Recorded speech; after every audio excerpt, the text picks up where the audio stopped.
म्हणाले, मी संसाराकडे लक्ष देत नाही असे नेहमी माझ्या नावाने खडे फोडतेस, काय करावे मी? रमाबाई म्हणाल्या, अहो घरात भाजीपाला, तेल, मीठ लागेल तिकडे जरा नवऱ्याने लक्ष द्यावे. मुलाबाळांना अंजारून गोंजारून जवळ घ्यावे. बायकोशी 4 शब्द बोलावेत. येऊन जाऊन तुमची ती पुस्तके आणि तुम्ही. पुस्तकासाठी 500 रुपये एकदम खर्च करण्याची काय जरुरी होती? तुम्हाला थोड्या दिवसांनी मूल होणार आहे याची तरी शुद्ध ठेवायला हवी होतीस. दुसऱ्या दिवशी भाजीच्या 5-7 पेंड्या, बोंबिलच्या 100-125 काड्या घेऊन साहेब आले. तेव्हा लक्ष्मीबाई म्हणाल्या, अहो भाऊजी, या भाजीच्या पेंड्या उद्या परवा सुकून जातील आणि ही सगळी भाजी आपण आज संपू शकणार नाही. ऑफिसात साहेबांनी वरील गोष्टी सांगितल्या व म्हणाले, मी हा असा, बायको व भावजय आहेत म्हणून माझे घर चालले आहे. लक्ष्मीबाई या 20 वर्षांच्या असताना विधवा झाल्या. आपला मुलगा मुकुंद याला घेऊन त्या कुटुंबात राहिल्या. त्या रमाबाईंना वडील जाऊबाई असूनही त्यांच्याशी फार अदबीने वागत. रमाबाईंची प्रकृती नेहमीच तोळा मासा. तेव्हा लक्ष्मीबाईंवर घराचा सगळा बोजा पडे. रमाबाई त्यांना फार आदराने, नम्रतेने व प्रेमाने वागवी. या दोघी कधीच भांडत नाही हे त्यांचे वैशिष्ट्य आहे. बायकोशी, मुलांशी कसे वागावे हे काही मला कळत नाही. माझे पुस्तक अशी छान जुळते. एका केसची फी यश मिळाले म्हणून मिळाली. ती साहेबांनी धोतराच्या सोग्यात धरून घरी नेली व रमाबाई समोर धरली व म्हणाले, हे घे पैसे. मी संसाराकडे बघत नाही, बायकोकडे बघत नाही म्हणून तू नेहमी माझ्या नावाने ओरडतेस. हे पैसे किती आहेत मला मोजून सांग.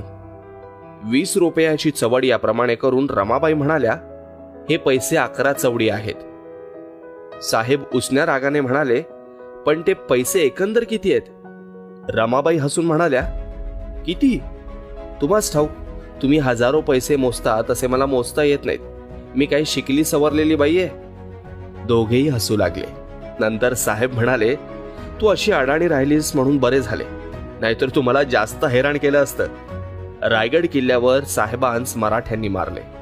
ते दवाखान्यात आहेत असे खोटेच रमाबाईस कळले म्हणून त्या रडू लागल्या. बायांनी त्यांना समजावले.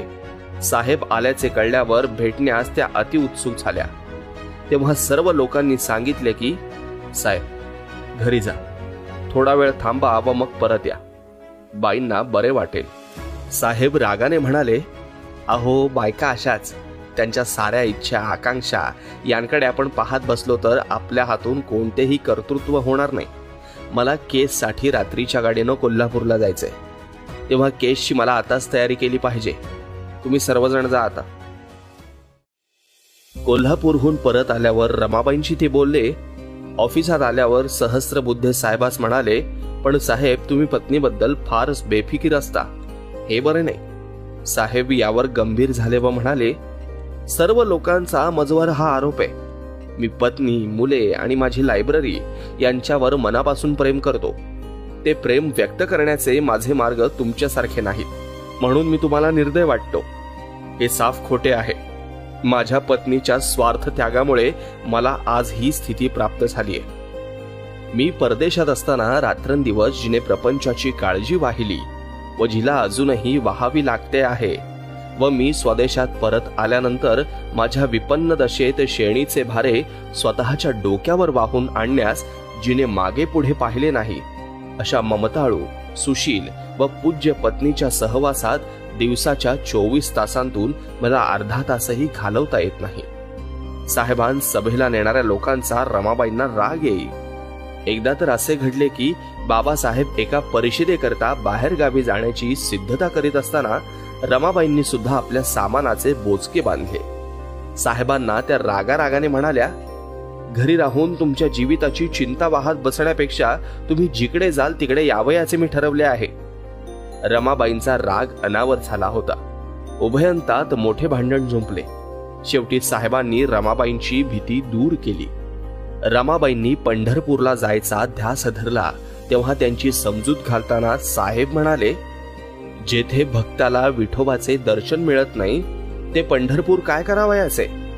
तू खंत करू नकोस. त्यागपूर्ण जीवन घालवीत सदाचारी राहून आपण दलितांची निरपेक्ष सेवा करू.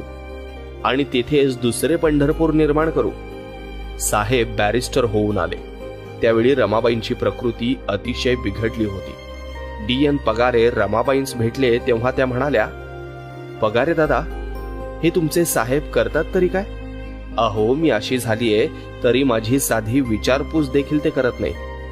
निदान जिना उतरताना सहज माझ्याकडे पाहण्यास सुद्धा त्यांना फुरसत मिळत नाही. आणि प्रकृती तर ही अशी होत चाललीये. हे त्यांनी ऐकले व त्याच पावली बाबांच्या अभ्यासिकेत गेले व ते म्हणाले, साहेब, हे काय चालवलंय तुम्ही? आई साहेबांची प्रकृती इतकी क्षीण झाली असता तुम्ही त्यांची साधी विचारपूस देखील करू नये, की इतकी सहज उतरताना मान वळवून देखील पाहू नये. आता तुम्हाला म्हणावं तरी काय? यावर बाबा नुसते हसले आणि म्हणाले, काय झाले तरी काय या नाशिकच्या महाराला रागवायला? या बसा तर खरं, जरा शांत तर व्हा. सांगतो तुम्हाला सारे. पगारे, तुम्ही म्हणता ते मला कळत नाही असं तुम्हाला वाटतं, पण मी पडलो एकटा तेव्हा मी करू तरी काय? बॅरिस्टरी करू की समाजकार्य करू, की केवळ माझ्या घरापुरतं, माझ्या कुटुंबापुरतं पाहू? अहो, हे सारं करताना मला वेळच कुठे तिला पाहायला. मग विचारपूस तर दूरच राहिली. मी वकिली करून जो काही थोडाफार पैसा मिळवतो तो सारा तिच्या जवळ देतो आणि त्यातून मला खर्चा करता लागेल ते मागून घेतो. तेव्हा पैसा जवळ असताना तिने डॉक्टरकडे का जाऊ नये? औषध पाणी का बरे घेऊ नये? स्वतःची प्रकृती कशी सुधारेल याकडे लक्ष पुरवण्यापेक्षा साहेब जेवले की नाही याकडे तिचे लक्ष अधिक. आता तुम्हीच सांगा, काय सांगावं मी तिला आणि काय करावं मी तिच्यासाठी? हे शब्द संपण्यापूर्वीच साहेबांच्या डोळ्यात अश्रू चमकले. पण मी दुसरं लग्न करणार नाही. साहेबांना ऑफिसमध्ये उदासीन बसले असताना पाहून उदासीनतेचे कारण विचारताच ते म्हणाले, काय करणार पगारे? या पोरांना मोडकी तोडकी आई होती ती देखील मरण पावली, म्हणजे आता कोण बरे वारल्या? असे म्हणताच साहेब म्हणाले, अहो, मुकुंदाची आई, आणि आता घरात म्हातारे माणूस म्हणून कोणीही राहिलं नाही. मग आपल्या बहिणी आहेत ना, त्यापैकी एकीला आणून ठेवले तर चालेल ना? साहेब म्हणाले, अहो, त्या तरी आता कुठे राहिल्यात? सगळ्या बिचाऱ्या स्वर्गवासी झाल्यात. मग दोन्ही मुलांचे लग्न तरी करून टाका. साहेब म्हणाले, हे ठीक आहे, पण त्यांना सांभाळण्यास सासू तरी कुठे? आणि सासू नसल्यामुळे त्या घरात सारख्या भांडत राहतील. त्यासाठी आता आपण लग्न केले तर सर्व ठीक होईल. घरही सांभाळले जाईल आणि तुमचीही देखभाल ठेवता येईल. यावर साहेब मात्र किंचित हसले व म्हणाले, काय म्हणता हे पगारे? माझ्या स्वभावाची तुम्हाला चांगली ओळख आहे. अहो, आता नवीन येणारी बायको ही सुशिक्षित व सुधारक असणार. बगलेत पुस्तके घेणार, धाड जिना चढून येणार आणि म्हणणार, चला डॉक्टर फिरायला, चला सिनेमाला, चला पार्टीला. हे सारं माझ्या स्वभावाला रुचण्यासारखं आहे का? अर्थात मी जिच्या सोबत गेलो नाही तर ती रागावेल, नाराज होईल, हातपाय आपटील आणि म्हणेल, असा कसा हो नवरदेव, पाहावं तेव्हा पुस्तकात डोकं खुपसून बसलेला. मग तुम्हीच सांगा, कशाला करू मी दुसरं लग्न? काय घरादाराचं व्हायचंय ते होऊ दे, पण दुसरं लग्न मी करणार नाही. माझे परमस्नेही. सिद्धार्थ कॉलेजला आपला ग्रंथसंग्रह देत असताना साहेब म्हणाले, माझ्या जीवनातील स्नेह सोबती मी तुम्हाला देत आहे. समाजाने बहिष्कृत केलेल्या माझ्यासारख्यांना या थोर ग्रंथांनी जवळ केले. मला जगात त्यांच्या इतका परमस्नेही दुसरा कोणीच नाही. म्हणूनच एकही पुस्तक दुसऱ्याला देणे माझ्या जीवावर येते. मला समाजाने दूर लाथाडले, जगापासून मी दूर झालो, साऱ्यांनी मला दूर केले, परंतु या ग्रंथांनी मला आसरा दिला. म्हणून एखादे पुस्तक दुसऱ्याला द्यावयाचे म्हटले की माझ्या अगदी जीवावर येते. माझे ग्रंथालय खरेदी करणे माझा प्राण मागण्यासारखे आहे. मी एकदा वाचावयास किंवा लिहावयास बसलो की माझ्या साऱ्या शक्ती एकवटल्या जातात. मी रात्रभर वाचित वा लिहित बसलो तरी मला थोडा देखील थकवा येत नाही.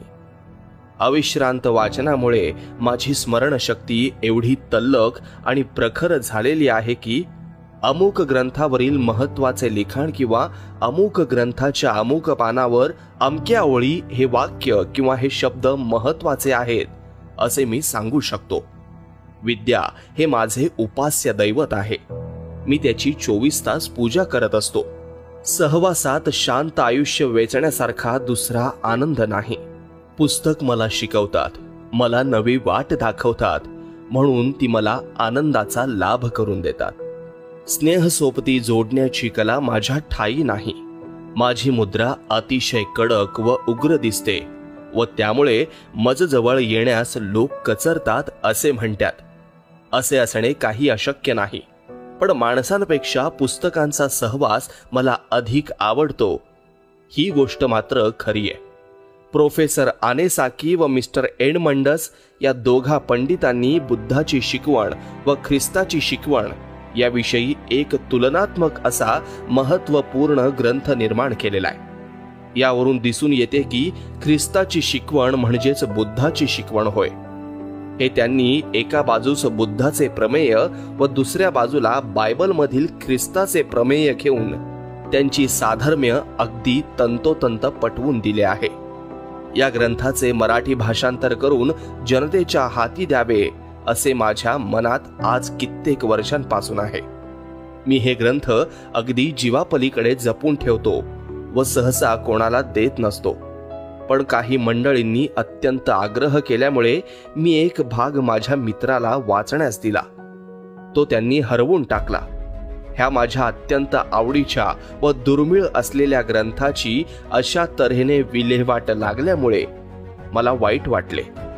पुन्हा मला त्या ग्रंथाचे दोन्ही भाग विकत घ्यावे लागले.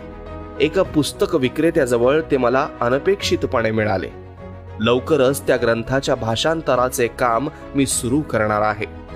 बडोदा कचेरीतील अधिकाऱ्याने विचारले तेव्हा बाबासाहेब म्हणाले, मला जे काम देण्यात येते ते मी एक पळही व्यर्थ न घालवता संपवतो व मग काही काम नसेल तेव्हा इतरांप्रमाणे गप्पा मारीत न बसता पुस्तके वाचतो. शिवाय मला येथील लोक अस्पृश्य म्हणून नावे ठेवतात व म्हणून मला त्यांच्यात मिळून मिसळून बसताही येत नाही व गप्पाही मारता येत नाही.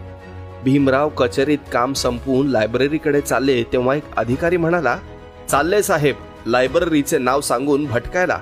तेव्हा भीमराव म्हणाले, हे पहा तुम्ही माझ्याबरोबर लायब्ररीत चला, म्हणजे मी त्या लायब्ररीतील किती पुस्तके वाचलीत व किती टिपणे काढलीत ती मी तुम्हाला दाखवतो. दुसऱ्या दिवशी टिपणाचा जाड जाड 12 वह्या सदर अधिकाऱ्याला दाखवले व म्हटले, तुम्ही बडोद्याला 12 वर्षे राहता, सांगा पाहू तुम्ही किती पुस्तकं वाचलीत. यावर तो अधिकारी खजील झाला. रट्टू गहिवरले. 1956 सालच्या मार्चमध्ये एका शनिवारी त्यांनी उद्या सकाळी लवकर ये असे रट्टूंना सांगितले. ते त्या महान ग्रंथांचा उपोद्घात प्रस्तावना लिहित होते. रट्टू रविवारी सकाळी आले. बाबासाहेब तसेच खुर्चीवर बसून लिहित होते. 5 मिनिटे झाली तरी बाबासाहेबांचे लक्ष त्याच्याकडे गेलेच नाही. रट्टूंनी मुद्दाम टेबलावरील 2 पुस्तके हलवली. मात्र त्यावर बाबासाहेबांनी वर पाहिले आणि तू अजून घरी गेला नाहीस का असे रट्टूला विचारले. तेव्हा रट्टू म्हणाले, मी मध्यरात्री घरी जाऊन आता सकाळी पुन्हा आपली सेवा करावयास परत आलो आहे. त्यावर बाबासाहेब आश्चर्यचकित होऊन म्हणाले, अरे मला वाटलं तू घरी गेलाच नाहीस, इथेच माझ्याजवळ उभा आहेस. दिवस उजाडला हे मला माहीतच नाही. मी लिहितच बसलो होतो. मी इथून हल्लो देखील नाही. हे शब्द ऐकून रट्टू गहिवरले. बुद्धमूर्ती पुढे सकाळी प्रार्थना केली व पुन्हा लेखनाचे काम सुरू केले. 15 मार्च 1956 रोजी बाबासाहेबांनी आपल्या ग्रंथाची प्रस्तावना स्वतःच्या हस्ताक्षरात लिहून पूर्ण केली. रट्टूंना टंकलेखनासाठी वाचून दाखवली. परमस्नेही. रात्रभर बाबासाहेबांचं अध्ययन चालायचं. मनन व चिंतन व्हायचं. एकदा एके रात्री अध्ययनातून उठल्यावर बाजूला दिवे का लखलखतात म्हणून ते तिकडे आले. मी टाचण करीत बसलो होतो. माझ्या पाठीमागे ते केव्हा येऊन उभे राहिले याची मला जाणीवच झाली नाही. त्यांनी माझ्या खांद्यावर हात ठेवताच मी चमकून वळून पाहिलं. तो बाबासाहेबांची भव्य मूर्ती उभी. मी गांगारून गेलो. त्यांनी ममतेनं पाठ थोपाटली आणि विचारलं, जेवण झालं का तुझं? मी नकारार्थी मान डोलावली. छान, आपण दोघेही उपाशी आहोत, चल मग चहा करू. ते म्हणाले. पहाटे 3चा सुमार होता. बाबासाहेबांनी स्वतः स्टोव पेटवून चहा तयार केला. पण दुधाचं भांड त्यांना काही गवसलं नाही. त्यांनी विचारलं, बाबा रे, तुला बिनदुधाचा चहा प्यायची सवय आहे का? बाबा रे, तुला बिनदुधाचा चहा घ्यायची सवय आहे की नाही? मी उत्तर दिलं, अनेक वेळा बिनदुधाचा चहा घेतो मी. त्यावर ते हसून म्हणाले, वा छान, पण लक्षात ठेव, आपल्या जीवनात दुधाचा साठा केव्हाही गवसला पाहिजे.